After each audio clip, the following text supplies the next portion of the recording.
Hora de falar sobre as exigências de Memphis Depay para a assinatura do novo contrato com o Corinthians. Memphis é aguardado nas próximas horas para a realização de exames médicos e assinatura de um contrato por 2 anos. Mas ainda existem alguns pontos que estão sendo batidos entre as partes. O Memphis, por exemplo, exigiu uma ajuda de custo de R$250 mil por mês e o Corinthians aceitou. O Memphis também quer um camarote na Neoquímica Arena, algo aprovado pelo Timão. O holandês solicitou também que a Arena Alvinegra seja liberada para ele em 2 dias para a realização de eventos, com 50% da receita desses eventos destinada a seu staff. O Corinthians também disse sim. Agora é que as coisas começam a ficar um pouco mais complicadas. O Memphis quer um percentual do prêmio em caso de título do Mundial de Clubes de 2029. Com observação importante, ninguém tem certeza de que o Memphis estará no Corinthians no Mundial, se é que o Corinthians vai disputar o Mundial. O Corinthians não aceitou esse pedido. O Memphis ainda está exigindo 20% do prêmio de cada conquista. Ganhou a Copa do Brasil, CBF destina tal valor para o Corinthians. O Memphis ficaria com 20%. O Corinthians já deixou bem claro que não aceitará esse tipo de exigência. E diante desse cenário, ainda estamos aguardando os últimos detalhes desse acordo. O Memphis chegou a postar foto num avião, dando indícios de que estava a caminho do Brasil.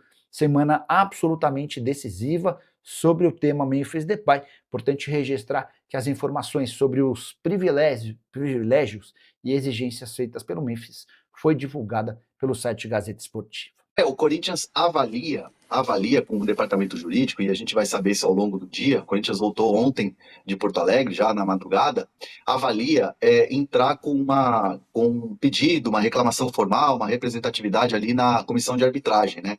Aliás, o Sandro Meirahit mal começou a trabalhar e já tem que enfrentar muita dificuldade com a arbitragem, né?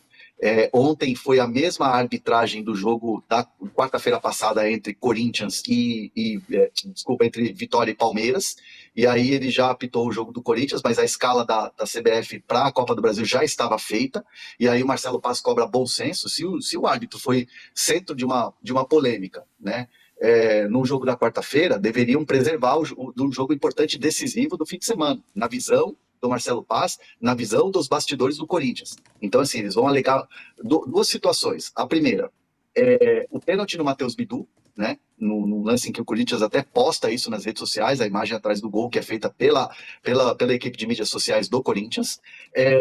Vão alegar o seguinte, que um árbitro que foi um centro de uma polêmica no meio da semana não poderia estar escalado para apitar, deveria ser preservado, e aí não é uma questão se ele é bom, se ele é ruim, se ele acertou ou não, mas se ele está no centro de uma polêmica, deveria ser preservado e colocado um outro árbitro para essa partida, que o Corinthians julga ser, obviamente, importante e um jogo decisivo contra o Internacional, né? O primeiro de 180 minutos.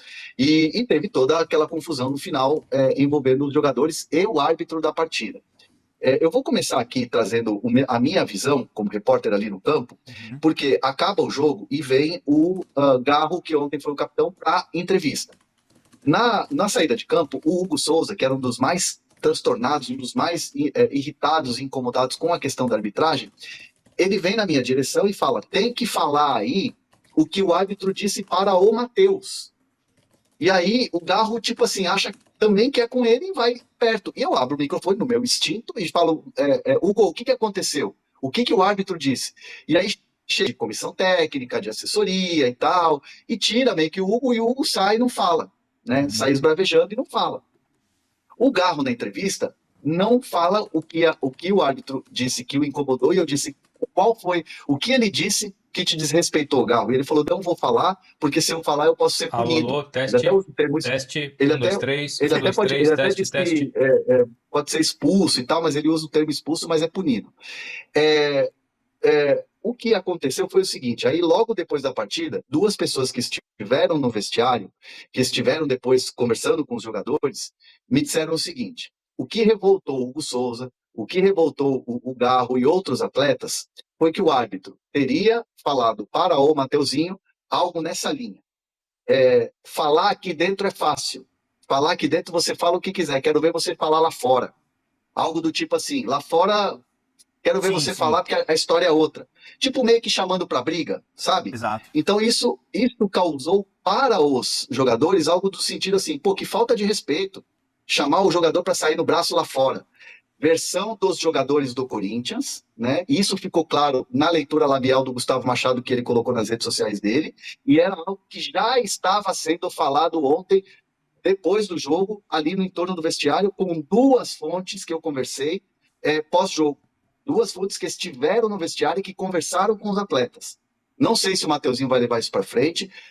Entendo que a comissão de arbitragem não vai se manifestar em relação a isso. O Garro falou que já não vai falar, o próprio Hugo Souza também disse que não iria falar com medo de punição, mas fato é que fica esse incômodo dos jogadores em relação a respeito por parte de arbitragem. E é o segundo jogo que acontece isso. O Canóbio, no jogo do Fluminense contra o Vasco, também, só que no intervalo também fala em falta de respeito do Abate. Do olhar do Abate, que ele quase ameaça com o olhar, assim, eu vi isso. Com o olhar e tal, e que não pode conversar, aquela coisa toda. É óbvio que o comportamento dos jogadores não é o ideal, não é o melhor do mundo. Aliás, ontem eu conversava com algumas pessoas da arbitragem sobre esse comportamento que estava muito exagerado de ambas as partes, né? De jogadores, de comissão técnica, aquela coisa de um trabalho novo de uma comissão de arbitragem através do Sandro Meirahit, papo assim de bastidor, né? Então assim, os árbitros também estão incomodados com os atletas, com essa coisa de ser impossível apitar, porque você toma uma decisão, reclamação de tudo quanto é lado, você apita para um lado, é o outro lado que está reclamando, você apita para o outro lado, é o outro lado que está reclamando, é o banco que ninguém consegue segurar, é o outro banco que não consegue segurar, então para a arbitragem é impossível apitar. Até eu conversando ontem com um integrante da arbitragem do jogo de ontem, eu até, no papo, na resenha completamente informal, falava sobre o lance do Paredes, no Sul-Americano, que o Vilmar Rodão vai lá e empurra o Paredes e dá o amarelo.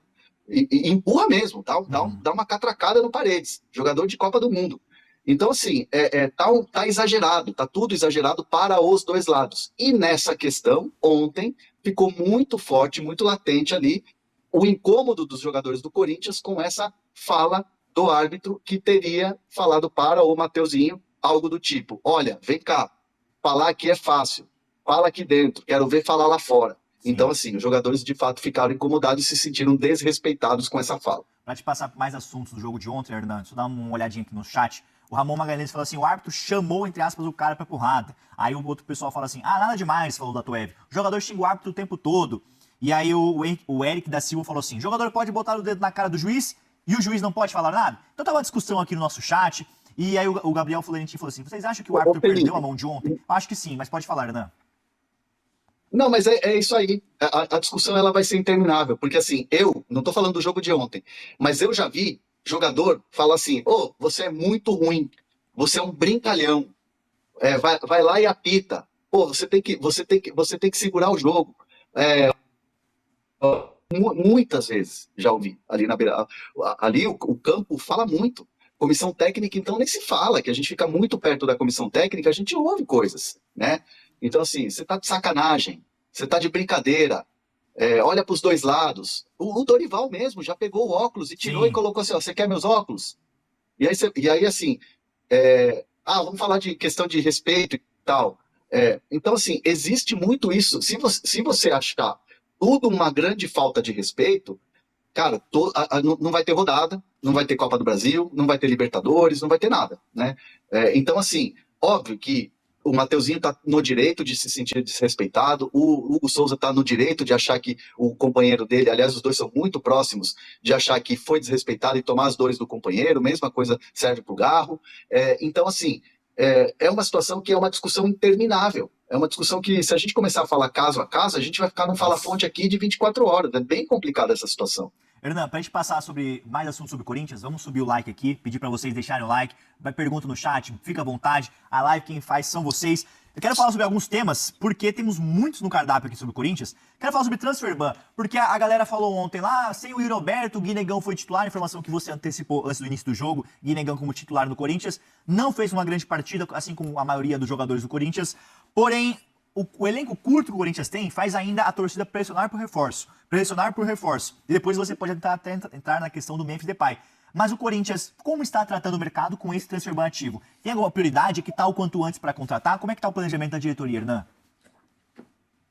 Então, ontem eu conversei com algumas figuras da alta cúpula aí do Corinthians, antes do jogo, e até brinquei, falei assim, olha, a pergunta é de 1 milhão, é uma pergunta óbvia, mas é a pergunta que todo torcedor está se fazendo nas redes sociais, está se fazendo no chat, no Fala Ponte, todos os dias a gente tem que responder essa pergunta, nas redes sociais e tudo mais, quando é que o Corinthians vai pagar o transferban, né? E a resposta que eu tive ali na hora foi, óbvio que o Corinthians está trabalhando e se organizando para pagar o transferban, mas o Corinthians tem uma prioridade no momento, que é pagar um mês de imagem que está atrasado. O Corinthians está com 1 mês de imagem para os jogadores e está atrasado. O Corinthians não quer que vire o mês, né, e juntar uma segunda imagem.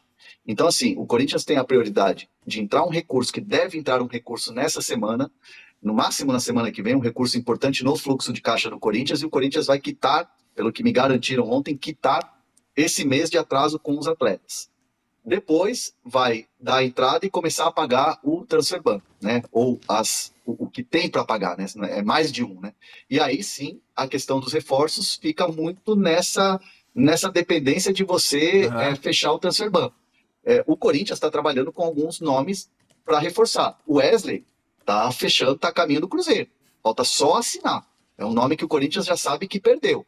Por mais que tenha ali dificuldade e precise de jogador, teve a lesão do Vitinho, tá sendo o Yuri Alberto agora que trabalha para voltar na Libertadores, tem um Memphis aí que tá chegando agora.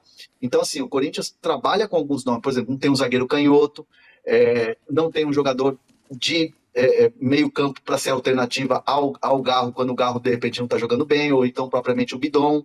Então, assim, o Corinthians tá com alguns jogadores também que precisa dar uma desafogada em folha, alguns jogadores que estão sobrando no elenco do Corinthians.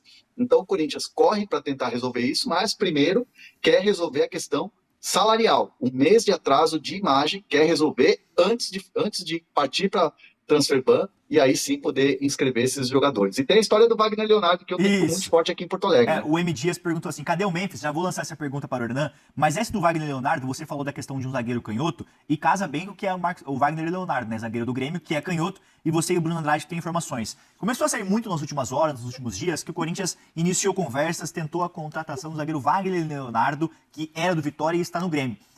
Mas não deve andar essa questão então, né, Hernan? Me explica melhor essa história para até avisar o chat aqui. Então, ontem, quando sai a escalação de Mirassol e Grêmio, foi um empate 1-1 lá em Mirassol, o Wagner Leonardo foi para o banco de reservas. E aí, obviamente, respeitando as apurações de colegas e tal, a gente não está aqui para apontar se a apuração está certa ou não, a gente vai estar sempre na nossa apuração. Sim. Saiu a notícia de que o Wagner Leonardo foi para o banco porque estava envolvido na negociação com o Corinthians, que estava quente e que o jogador não estaria escalado por isso. Imediatamente eu já estava ali nos bastidores do Beira-Rio, Corinthians chega e aí eu questionei, eu falei, existe alguma possibilidade dessa negociação estar acontecendo e o jogador no banco de reservas por isso, né? E aí a resposta foi, o jogador, o Wagner Leonardo, ele foi consultado pela direção do Corinthians, antes mesmo de ser o nome debatido com a comissão técnica, antes mesmo do nome ser debatido na alta cúpula.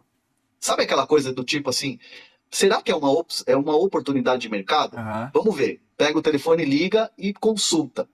E a resposta foi, que é o que o Bruno Andrade foi muito certeiro. O Grêmio quer 4 milhões de dólares no Wagner Leonardo. Então, assim, a informação do Bruno é essa. O Grêmio quer 4 milhões de dólares no Wagner Leonardo. Ponto. O Corinthians recebeu essa informação. Só aceita vender. O Corinthians falou, poxa, a gente tem alguns atletas aqui, não, tenta vender. E o Corinthians falou, muito obrigado, valeu, vamos ver outras opções, estamos com o transferban, tem que pagar imagem atrasada, tem negociação com o Memphis, vamos com os jogadores que tem aqui. O Corinthians tem hoje ali os seus zagueiros ali no plantel, mas não tem um canhoto. Beleza, então não passou disso. Então, a história de que ele foi para o banco e porque está negociando, na nossa apuração, ela não vai nesse caminho, ela vai no caminho exatamente contrário, de que não tem nada nesse momento, o Grêmio só quer vender. Fala pessoal, estamos aí com atualizações importantes do Corinthians. Se inscreva e ative o sininho para receber mais atualizações do Timão. Deixe seu like, que é muito importante para o crescimento do canal. Utilize o espaço aqui embaixo para registrar sua opinião. Ficamos por aqui com mais esse giro de notícias. Um abraço e até o próximo vídeo.